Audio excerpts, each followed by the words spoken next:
Coming to you from Nashville, Tennessee, this is the award-winning ParaReality Radio. My name is Sandman, and I'm going to be your host for the next hour tonight. Good evening, everybody, and thank you for tuning in on this Friday, October 4th, 2019. Of course, you know that it's the first Friday of the month, and that means that it's time for another episode of your favorite paranormal podcast, ParaReality Radio.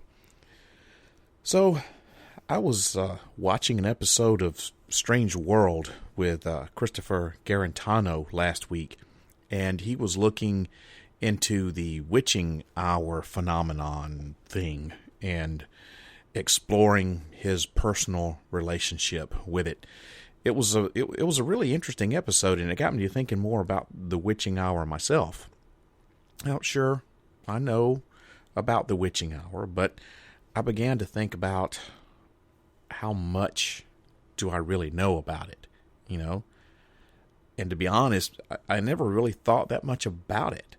It's more like a thing, a tool that's used to augment paranormal investigation, not an actual tool itself, right? But is it, though? I mean, should it be treated like a supplement to paranormal investigating, or should it be treated more like an actual tool? What is the witching hour? When is it? Exactly. It's really only come into popularity over the last several years, thanks to all the paranormal shows like Ghost Hunters and Ghost Adventures and the like. But in my opinion, the show that really gave it the popularity that it has now was Paranormal State. They almost always had a segment in their show where they were attempting to utilize the witching hour as a tool or a conduit to help them communicate with the dead.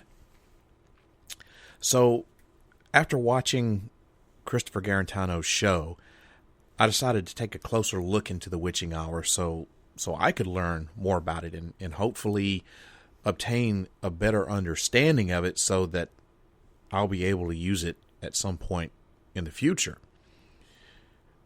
You, though, the listener, are going to get something out of all my hard work too, because I'm going to be telling you everything that I was able to learn about it here on the show tonight. But before I get started with all that, let me tell you how you can get in contact with me here on the show, because as you know, there are several different ways that you can do this.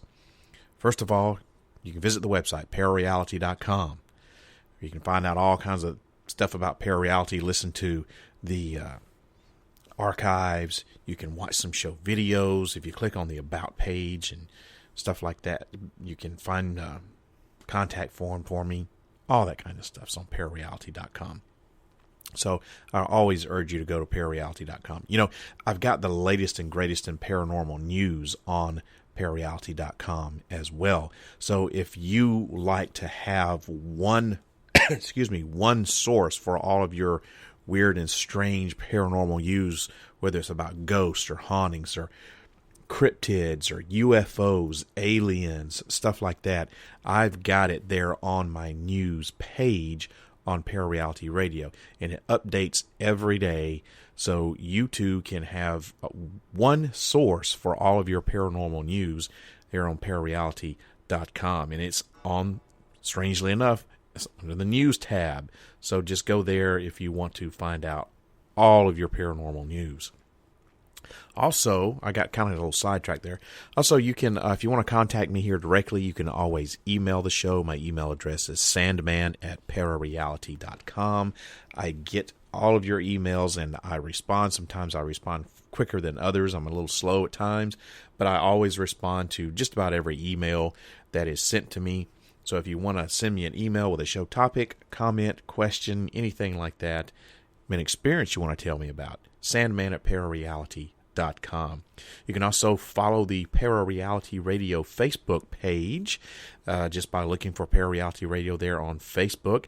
And while you're there, make sure you like that ParaReality Radio Facebook page. And I am on Twitter as well. You can follow me there. My handle is at ParaRealRadio. That's at ParaRealRadio. And finally, as always, you can call me on the studio line and leave a message. That number to call is 615-692-1170. Number to call once again is area code 615-692-1170. Leave me a message or a comment or a question. Just be aware that I may play that back on the show. So if you don't want me to play your question or comment or whatever that you leave back, you just really need to make sure you tell me at the very beginning or somewhere in there, hey, I don't want you to play this back. Because just by leaving me a comment or a question, by leaving me a voice message, unless you specifically say not to air it, it gives me permission to do so. All right? And you never know, you may actually, I say this all the time, no one's done it yet, but you might actually be able to call the show and catch me, because I'm always in the studio working on the show, it seems, especially now that I'm back doing a bi-weekly show. So you never know, I may be in the studio and you may just be able to catch me there. I may actually answer the phone. You never know. So once again, all these different ways to contact with me, to contact me, I'm going to go over with you. First of all, just head on over to ParaReality.com if you want to get your latest news and information about all of the strange stuff in the world, paranormal, ghosts, UFOs, aliens, stuff like that. You want to email me directly, you can email me, sandman@ParaReality.com. Go to the ParaReality Radio Facebook page. Make sure you like that while you're there. Follow me on Twitter @ParaRealRadio, or call the studio line 615-692-1170 and leave me your message or question, comment, whatever it is that you got in store for me. All right, those are all the different ways to get in contact with me here on the show. And since I've got back into doing the fan mail, I do have a email that I am going to read. This comes from Gavin. And Gavin has some constructive criticism for me. Gavin writes, "Don't take this the wrong way, but you really should try to do something about the mouth and swallowing noises. They were especially bad during the Did Hitler Survive World War II episode. I'm not trying to be offensive or anything. You have a great show, but those sounds are very distracting and unpleasant. I host my own podcast, and I did the same thing until listeners informed me, and I'm glad they did." Well, Gavin, I've emailed you back, but I'm going to go on record here and saying you're absolutely right. I do need to watch the lip smacking and swallowing noises. You know, part of the problem with that is I use blue microphones exclusively. I'm a big fan of blue microphones. I own 5 of them. I don't know why I have 5 blue microphones. I'm addicted to them. I can't help myself. But yes, I own and exclusively use blue microphones for my podcast. And those microphones are so super sensitive. The microphone that I'm using right now is the blackout version of the Blue Yeti. And I don't even have my mouth all that close to the microphone. And you can still, if I do that, or even if I take a drink here, you can probably hear me swallowing. And these microphones are just so super sensitive. I have been aware of it since before you mentioned it, and I've tried to be a little bit more sensitive of it. Sometimes I'm better at it than others. But I appreciate the constructive criticism. I don't take any offense to it. I'll take any constructive criticism, But I am trying to get a little bit better. And maybe the answer is going to be I'm just going to have to quit using blue microphones. I'm going to have to use something that's a little less sensitive. I don't really want to do that because I have so much money invested in the blues already, and they're such great microphones. I just can't imagine getting rid of it and using anything else. But I will try to be more cognizant of the extracurricular noises that I make from now on. So thank you for your email, Gavin. If you guys have anything that you'd like to email me about, whether it's a constructive criticism like Gavin, or if you have a question for me, comment about the show, good, bad, in between, whatever, make sure you email me, sandman@ParaReality.com. All right, with that being said, let's get on with the show this evening, and let me tell you everything that I have learned about the witching hour over the last week.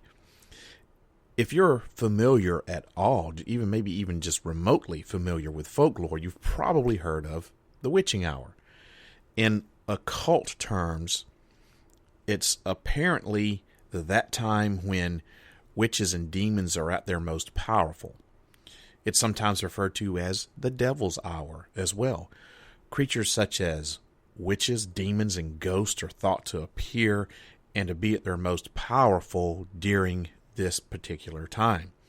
And also, black magic is thought to be most effective at this time as well. Now, there's a lot of debate when it comes to the lore of the witching hour, mainly like what it even is. Some people believe that it's the time of night when the veil between life and death is at its thinnest, and this allows spirits and ghosts to travel between the two worlds. Others believe that witches and psychics are more powerful at this time of night. A lot of people aren't even sure what the heck it is, but they know nothing good happens during the witching hour. Now, the phrase, the witching hour, was first mentioned, from what I can find out anyway, sometime around the year 1835, but the origins can really be traced all the way back to the 1500s, 1535 as a matter of fact. This was a time when the Catholic Church forbade activities during this specified time frame due to rising concerns about witchcraft in Europe. Witch hunts, demonic activity, and exorcisms and rituals have all become intertwined with the witching hour, as just about any clock in a horror movie will tell you, right? So, when exactly is the witching hour?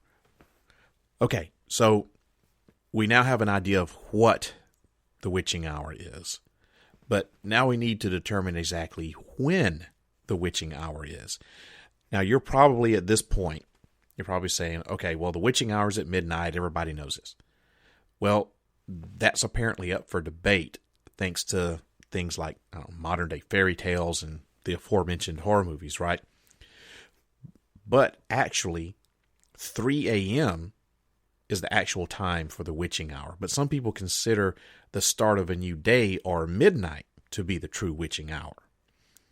Now, aside from obvious issues with things like, time zones, does Satan just come around and hit each time zone, one by one? But aside from those obvious things with time zones, the argument over timing is a divisive one. There are a few thoughts behind the witching hour or the devil's hour landing between 3 and 4 a.m. The predominant reasoning lies with religious text. So behind that thought is Jesus was supposedly crucified at 3 p.m. and the inverse of that would be 3 a.m., making that an hour of demonic activity. So naturally, the devil or Satan is an inversion of God or Christ, and 3 a.m. is the opposite of 3 p.m., making that the perfect time of day for a demon to do something nasty. Demons supposedly like to do things in 3 as well to mock the Holy Trinity. Now, you've probably heard something very similar to this, if not these exact same statements that I'm already making here. So if you look up the definition of the witching hour, you'll find that there's more than one. For example, the Merriam-Webster has 2 definitions. The first one says that the witching hour is the time late at night when the powers of a witch magician, etc., are believed to be the strongest. The second definition that it has is 12 o'clock at night or midnight. Therefore, it could potentially be any time late at night when the powers of magic are supposed to be strongest, and or midnight. So that's according to Merriam-Webster. Okay, but what do other sources say? Well, the Collins English Dictionary seems to say something a little familiar. Their definition is the hour at which witches are supposed to appear, usually midnight. Now, what's considered to be one of the best paranormal reference books out there, the Encyclopedia of Witches and Witchcraft by the late Rosemary Ellen Galley, she defines the witching hour as, and this is rather long, the hour of midnight on the night of the full moon. This is a time of transformation and change and the height of witches' spell-casting powers. The roots of this notion go back to ancient times, to the worship of the goddess associated with the moon, fertility, and witchcraft. As the moon waxes in its phases, so do the powers associated with it and its deities until the culminate at the full moon. That's according to Rosemary Ellen Galley. So you have that big, long definition. You have a definition from the Collins English Dictionary that says sometime around midnight. And then you have Merriam-Webster who they have two definitions, sometime around midnight or the time late at night. So what is late night, right? So is the witching hour at midnight or is it at 3 a.m.? I, for one, say that the witching hour can vary slightly, but it must be sometime in the middle of the night. All these definitions are all pretty clear on that. So I say that the witching hour can actually be any time between midnight and 4 a.m. So think of it in the same way that your local bar does the happy hour. Bear with me on this, okay? So the happy hour implies that it's only 1 hour because it says happy hour, but most bars don't do that, right? They advertise that their happy hour is going to be from like 4 to 6 or 5 to 8 or 6 to 8 or something like that. So usually the happy hour is at least 2 hours, sometimes more than that, right? So you look at all these different definitions, and as I said, the one thing that they have in common is that the witching hour has to occur sometime at midnight or after, okay? So with that being said, you have your people who are clinging onto that folklore, that modern day folklore through fairy tales and horror movies and stuff that says midnight's the witching hour. And then you have people who are of the more of the mindset of the people in Paranormal State, who are more into the esoteric, who are more into the Wiccan religion or maybe demonology or something like that, and they're probably going to say the witching hour starts at 3 a.m. Everything that I have looked up on it, no one can universally say this is the hour or these are the hours of the witching hour. But one thing that everyone has in common is that it's definitely late at night. So for me, I just lump them all in there, and I say the quote-unquote witching hour goes anywhere between midnight and 4 a.m. So you have a huge 4-hour window there. So I talked about the folklore, of fairy tales and stuff like that. So we're going to dive into that. So we've kind of gotten a brief history of the witching hour. We've kind of now narrowed it down to when it is. between midnight and 4 a.m. So now let's talk a little bit about the folklore of the witching hour. Now that we've slightly defined when the witching hour is, diving into the next thing is folklore, which makes the most sense to me. One of the biggest reasons the witching hour is in the middle of the night, even though it's technically the beginning of a new day, if you say it's at midnight, is because the liminality that the time offers. I think that's why so many people focus on midnight just as much as 3 a.m. because midnight's the time between 2 days, one, the old day and the new day, and many believe that the veil between the worlds is at its weakest point at this time, and this allows for a heightened level of communication between our world and the other. Since the veil is thinner at this time, now, or then, should I say, that time is the perfect time to swap ghost stories, try to communicate with spirits, and even whip out a Ouija board or perform spells or something like that. And additionally, even back centuries ago, the hours between 12 and 4 a.m. were usually when most people are, no pun intended, dead asleep, right? The cover of darkness and the sleeping world allows for witches and other creatures to convene publicly, but without too much worry about being seen or otherwise persecuted for their meetings or gatherings. Another thing about the witching hour you'll notice is a lot of people wake up around 3 a.m. I myself can be included in that. I did that this morning, as a matter of fact. Although this is said to be in relation to something evil, wicked, mean, or nasty, generally you'd be in your REM sleep cycle during this time frame. Your heart rate, your blood pressure, your breathing rate, even your arterial pressure becomes slightly irregular at this time, which is why you can feel things like anxious when you suddenly wake up at these odd hours. Now, while this may be true, it's still incredibly interesting that we are irregular and on alert at those hours naturally. Is it a coincidence, or is it an evolutionary tactic that's developed to better protect ourselves? Now, you also have to the 3 a.m., before I get into anything else, waking up at 3 a.m. is something that was very consistent as I was doing research in the witching hour.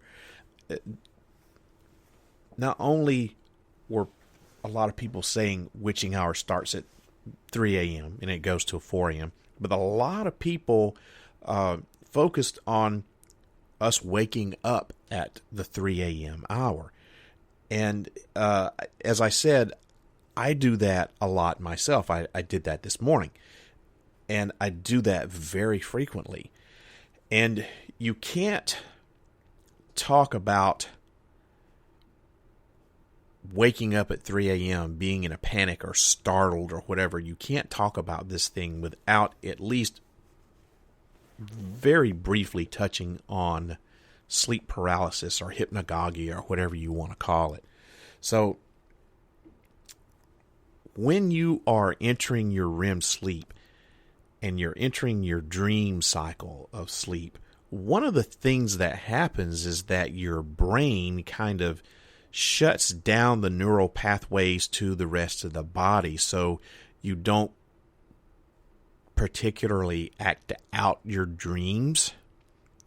So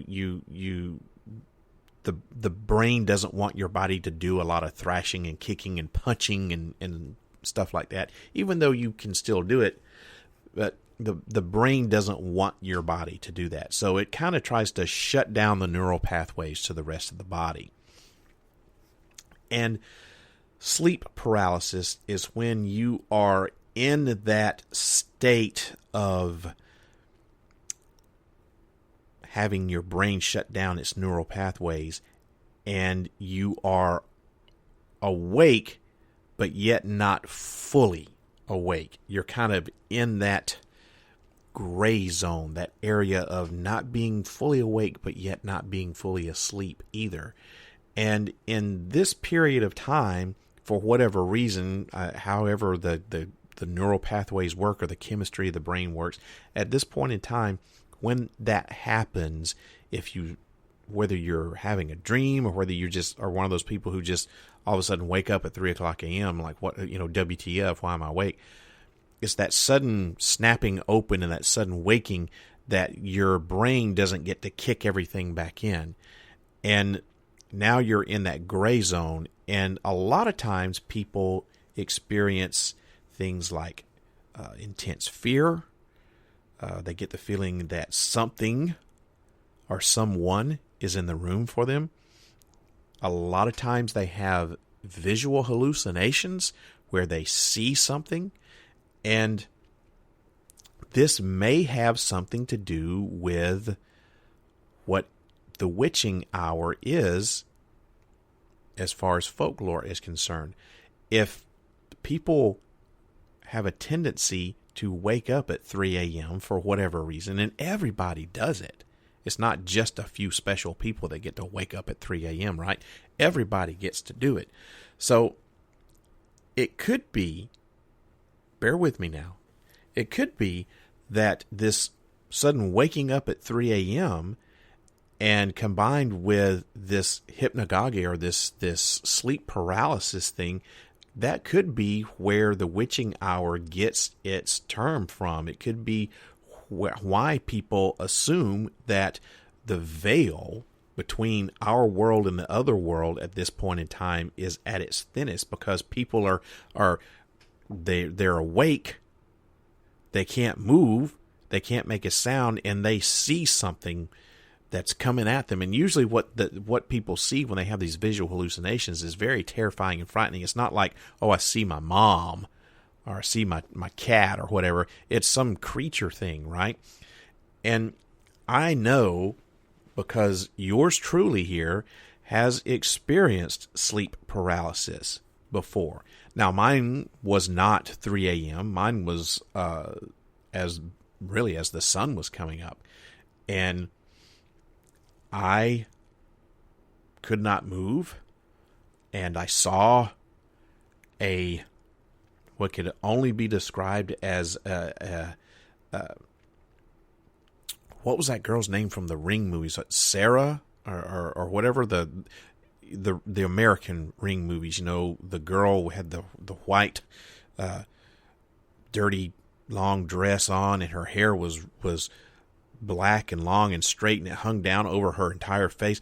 That's what I saw floating in the doorway of my bedroom, and it was coming at me, man, and it was scary, dude. Scared the shit out of me so bad. I couldn't move, I couldn't speak, I could just look at it, and I really thought there was something bad coming to get me. And it only lasted probably for just a few seconds in reality, but it seemed like it was a few minutes worth of this. And as a lot of people call it like an old hag or hagging, and as this hag, for lack of a better term, was coming at me, and I was freaking out in my mind, I snapped out of it, just like that. And it was all over with, and she was gone.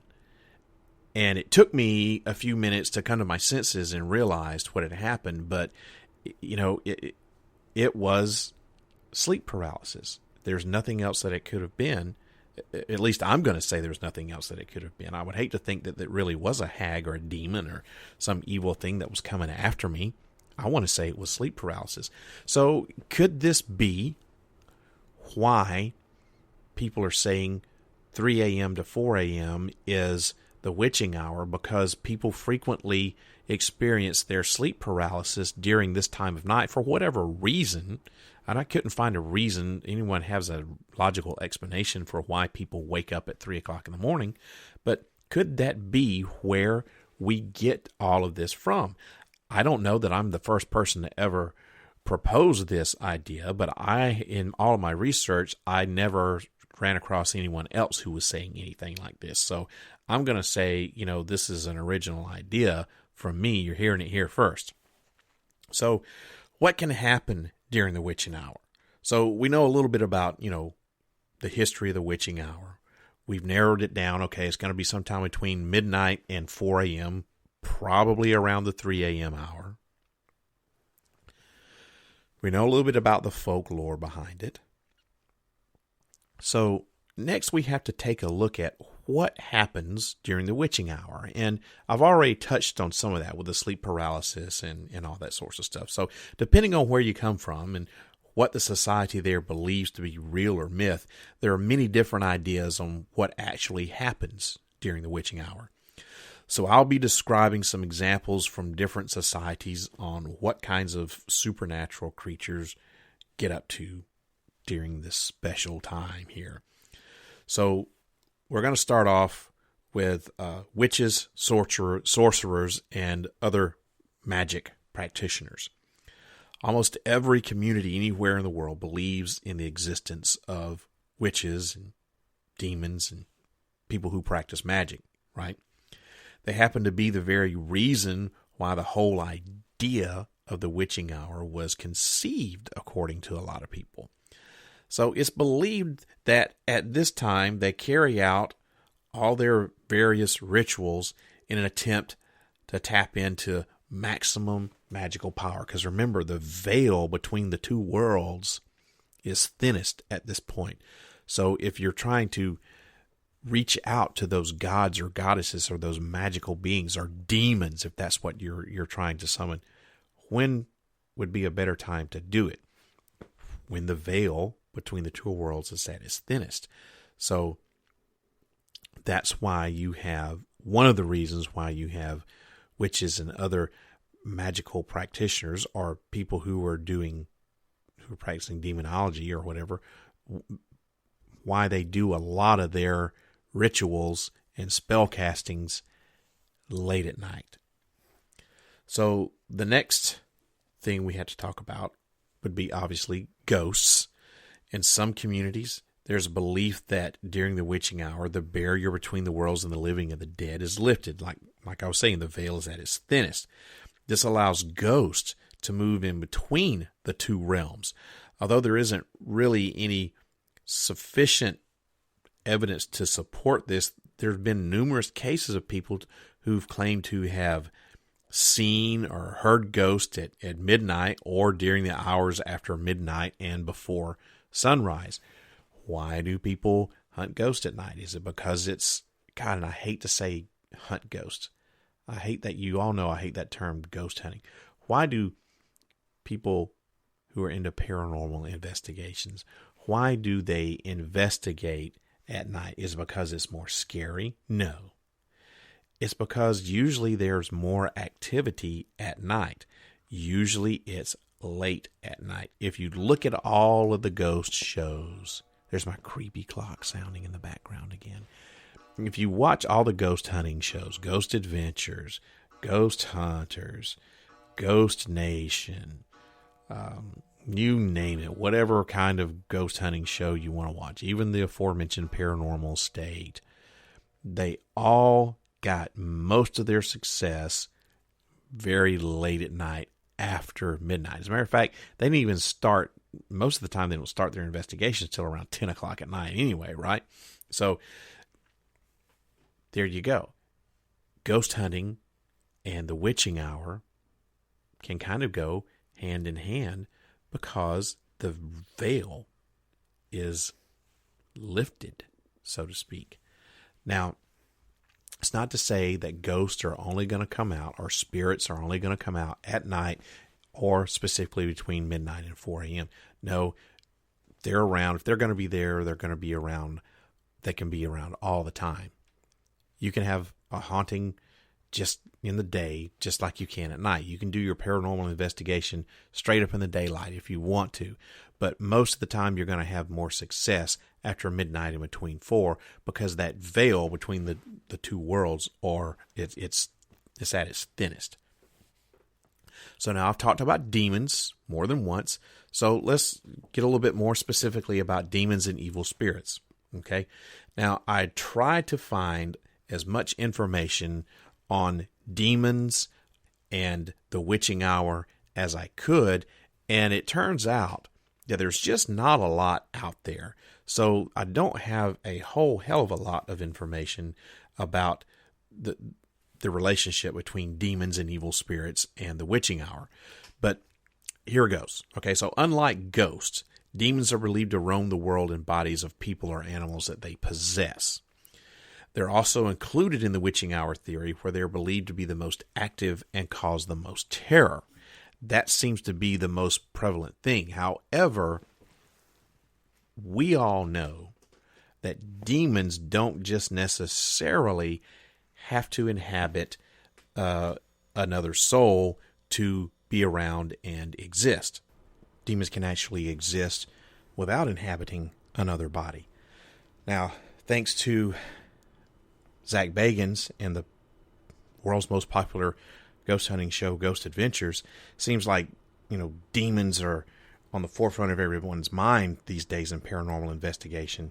He's always demon this and demon that. He even made a movie, Demon House, and even Grant Wilson comes back with his new Ghost Hunters show, and their whole premise is like, violent hauntings are on the rise. No, this is I've gone on record to say this before. This is a trend that's happening in paranormal investigations, and I think people are too quick to jump on that, demon bandwagon. Not every disembodied spirit these days is a freaking demon, people. But do they exist? Yes. They sure do. And they don't have to inhabit someone else's body, a la The Exorcist, to be around.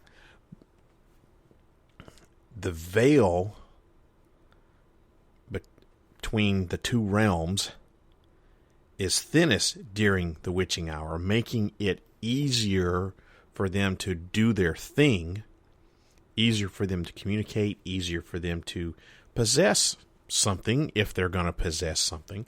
But I think in order to possess another living being, that person has to be, excuse me, as a general rule, a pretty weak-willed person. I think that those of us who have strong wills, I think demons are going to find it very, very hard to inhabit our bodies. So that's enough about demons. What about other supernatural creatures like vampires, werewolves? Well, they're also believed to be most active not only during the witching hour, but during the entire night in general, but during the witching hour especially.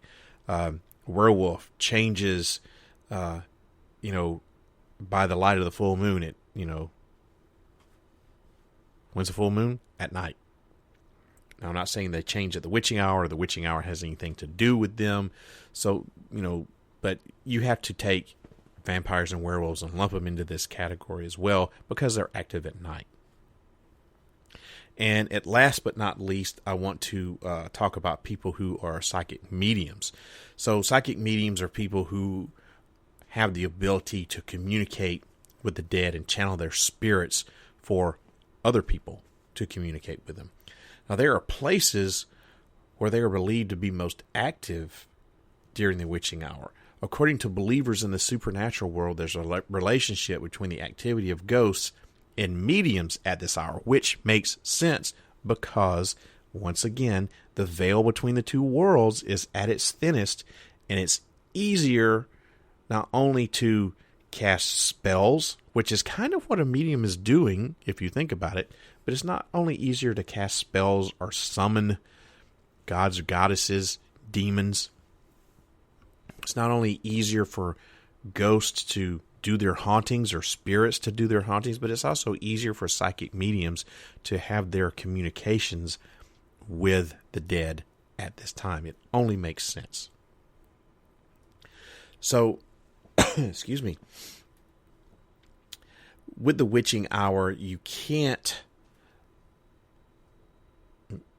have all of these things that I was just talking about with magic practitioners and witches and ghosts and demons and all these supernatural creatures and all this other sorts of stuff. You can't have all of these things and not talk about witch hunting being associated with the witching hour. So, not too long after Pope John Paul II and the Catholic Church defined the witching hour, a witch hunting trend began in Europe. The region was plagued with disease and political unrest, and many people believed this to be the work of witches and other people who were practicing this dark black magic. Suspicious citizens believed that the witches and the supernatural creatures responsible for their misfortunes carried out their rituals at night while everyone else was asleep to avoid getting caught. Other people believed that the witches and the sorcerers practiced in the night because the darkness was the source of their power. In spite of the differences of opinion, they all agreed that it was in the wee hours of the night where you'd be most likely to catch these people doing these bad things. This belief spread like wildfire, and not too long after that, there were a lot of people who were getting arrested and persecuted on witchcraft accusations simply because they were out and about during the witching hour. So if you were out and about between 12 midnight and 4 a.m., maybe you were drunk or you coming from your lover's house or something like that, you were pretty much screwed. Now, there's no sufficient evidence to support the claims of the mobs, but they truly believed that they were absolutely right in accusing these people and trying them and convicting them of being witches or black magic practitioners. The same trend was repeated several times over the years, not only in Europe, but also in the United States, with the most famous over here being the Salem witch trials. So in a nutshell, belief in the witching hours led to loss of countless lives over the years in these witch hunts. And as the belief in the existence of the supernatural continues to grow, the witching hour is no longer limited only to just witches. Over the years, there have been many claims of sightings of unusual creatures or activities given this time interval here. And generally, anything that's associated with darkness and evil has historically been considered potentially active during the witching hour. So it started out kind of with witches, and it spread to, like I said, demons and other magic practitioners and evil spirits and these other supernatural creatures. So one of the things that I'm sure a lot of you are interested in me talking about would be, okay, so you've talked about the veil being thin during the witching hour between midnight and 4 a.m. You've talked about being able to communicate with all these different entities. How does this relate to me and being a paranormal investigator? Okay, so let's talk about the witching hour and paranormal investigating. The spiritual relation with the witching hour has been part of humanity's culture since almost probably the beginning of time. Many find the hour between 3 a.m. and 4 a.m. to be better off avoided altogether. But there are those who find it an interesting hour, and this is when they seek to make contact with the dead or other unearthly entities. And I say you shouldn't just limit it to between 3 and 4. You should consider the witching hour to be that 4-hour block between midnight and 4. Now, participating in activities revolving around this time period can be a dangerous one and should be taken with a really high level of seriousness and respect. Paranormal investigators will also find this time frame interesting, since a lot of us feel that the spirits are most active during this time window. One way to make contact that's become popular in the last several years is something called a 3 a.m. challenge. 3 a.m. challenges are activities people do during the witching hour with the hopes of encountering a paranormal activity. You might be doing it with the intentions of communicating with a spirit, while somebody else may be doing the challenge as, some form of like entertainment or amusement. Regardless of whether you decide to participate in a challenge for pleasure or whether you're hoping to make contact with a loved one or some other entity, any activity involving ghost spirits and demons should always be treated with respect. Many of the activities of a 3 a.m. challenge can not only compromise you or others around you, but it could bring on long-lasting unfavorable circumstances in the area you perform these projects in. Now, with that being said, I'm going to give you 2 examples of 3 a.m. challenges you can do during the witching hour between 12 and 4. Now, you've probably seen some of these things on YouTube. It seems to be a very popular thing for kids and stuff, young people, to do on YouTube these days. I don't think that a lot of these people are trying to take this seriously, but I digress. Okay, so a couple of different things that you can do if you're a paranormal investigator. A couple of different things you can do during your investigation between midnight and 4 to try to help you get your evidence. Number 1, and this is going to sound stupid, but bear with me here. You can play a board game. Ouija boards or other types of spirit board games been around for generations. The main purpose of these board games is to summon a particular type of ghost or communicate with them. Now, these are used as, a lot of times, a form of entertainment, but many professionals will use these for more insightful purposes as well. The idea behind using some type of spirit board, between midnight and 3 is to possibly make a stronger connection with the paranormal opposed to any other time of the day. Now, I will have to say I am not a big fan of using the Ouija board, or the Ouija board, at all. I think if you're going to have someone do that on your paranormal investigation, it should be an experienced person, experienced with the use of the Ouija board, not an experienced paranormal investigator, an experienced person with the Ouija board.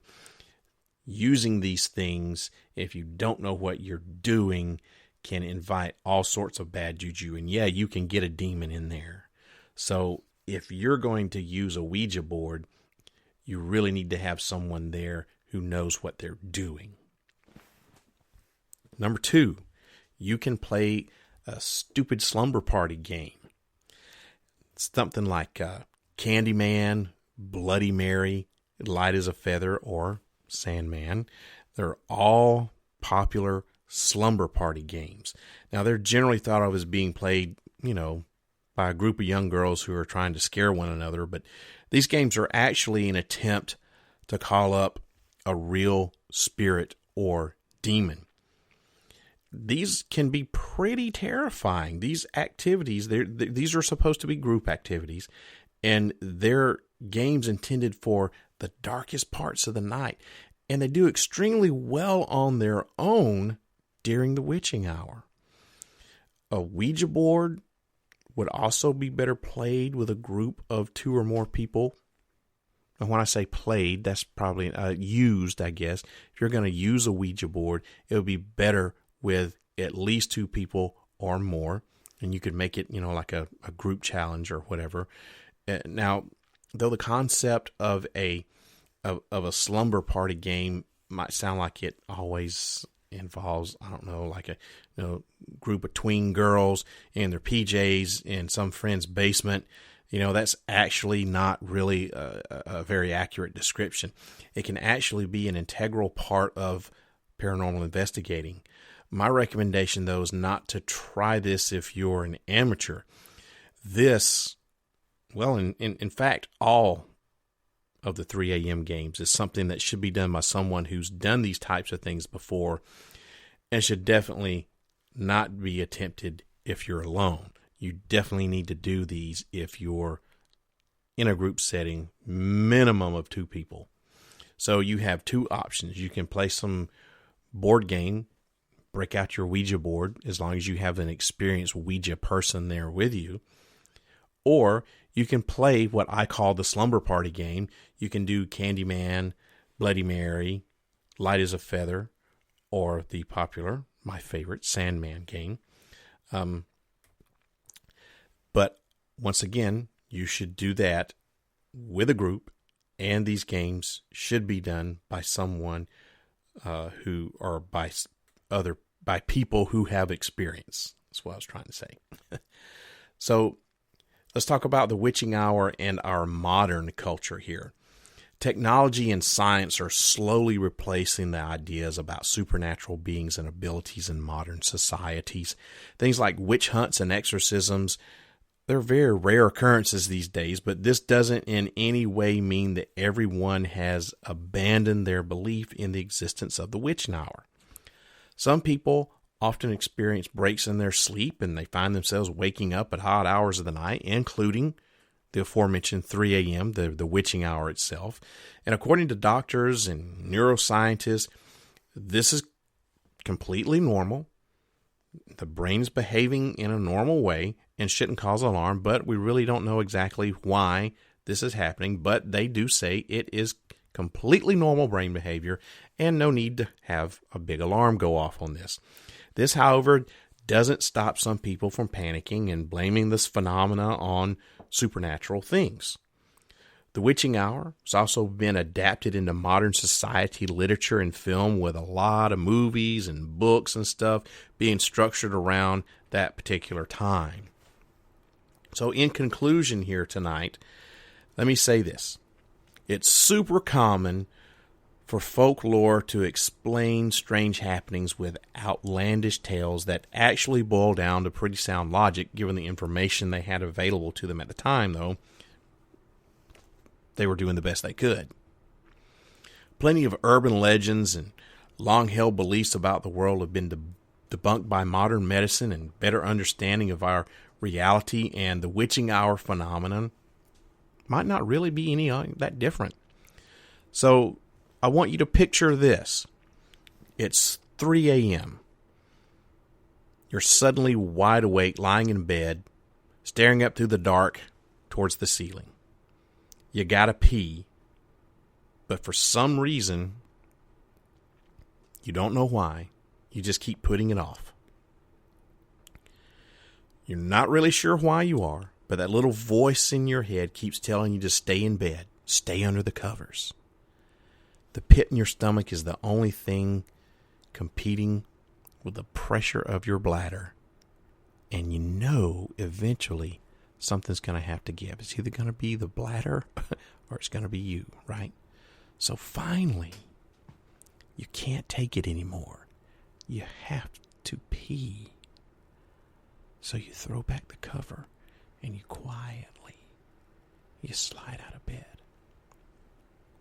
One foot hits the floor. The other foot follows in hot pursuit.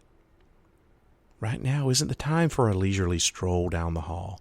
You don't even bother looking ahead, and you're definitely not trying to catch any kind of reflections or anything like that in the mirrors. You just have to get into the bathroom, get to the light switch, do your thing, and scramble back to your bed, pulling all your extremities back up under the covers where everything is safe and warm and nothing hurts. We've all been through something like this, right? We know that there's nothing lurking under our beds or in our closets or behind the shower curtain. So why do we get this feeling of intense fear? Well, for most people, 3 a.m. hits right about the time their body's going through REM sleep, the deepest sleep possible, right? This does a few things to you. It slows your heart rate down. It drops your body temperature and generally dulls as many functions as possible so you can get truly deep rest and you don't act out your dreams, right? If you wake up suddenly in the middle of your REM phase, you're going to feel super crazy weird. The natural reaction to feeling so disoriented and weird and even colder than normal is fear. We can't help but to instinctually panic when we feel completely different than what we felt when we went to sleep. So this fear becomes common among large groups of people. So we attached meaning to it. If we're always waking up at 3 a.m. in a panic, something dark and ominous must be at fault, right?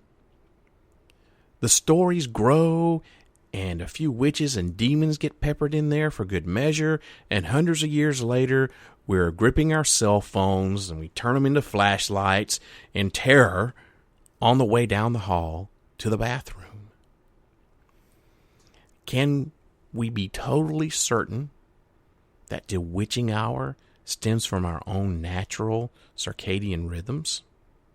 Well, the answer to that is a definite no, but it's certainly something worth holding on to if it helps us all to sleep a little better at night. And that, my friends, is everything that I learned and everything that I have to tell you about the witching hour. Well, I see that I am quickly running out of time. I got about 3 minutes left, so I'm just going to wind down the show. Everyone, I hope that you enjoyed tonight's show. Let me know what you thought about it by sending me an email, sandman@parareality.com. If you want to know more about the show, you can get online and head on over to ParaReality, and that's where you can find out all kinds of information about the show. You can listen to current and past episodes there. If you click on the Extras tab, you can join the official ParaReality Radio forum. You can shop in the ParaReality Radio store, watch some stupid show videos and other stuff. And man, you can check out the news on the news section. It's updated daily with all of your favorite paranormal news, UFOs, aliens, ghosts, spirits, cryptozoology. It's all there on the news section of ParaReality.com. Also, don't forget to look me up on Facebook and like the ParaReality Radio page on Facebook. You can follow me on Twitter at ParaRealRadio. Post a lot of interesting stuff on Facebook and Twitter, like upcoming shows and special guests and interesting articles, stuff like that. And make sure you follow me on both of those social media sites to stay updated on what's happening in the world of ParaReality Radio. And speaking of ParaReality Radio, you can listen to the show on a variety of different websites and streaming platforms. Of course, you can hear the show right here on Spreaker, but you can also hear it on Facebook and on YouTube. If you want to hear it on YouTube, just go to ParaReality 1. That's ParaReality with the number 1 out behind it. That's my YouTube channel. I have some videos on YouTube that's not on my ParaReality website. I have some documentaries, some old paranormal documentaries. I have a couple, actually 3 episodes of my short-lived News of the Strange Thing that I brought back for a little bit, but don't know if I'm going to be doing that anymore. But anyway, you can listen to, you can stream ParaReality Radio on Google Play, Stitcher, Player FM, Spotify, Castbox, and iHeartRadio. iTunes is going to be coming soon, and if you happen to have a smart speaker, you can enable any of those skills that I just mentioned and say, just open them up and simply say, hey, play the ParaReality Radio podcast. So you can listen to ParaReality Radio just about on any streaming platform around right now. So listen to your heart's content.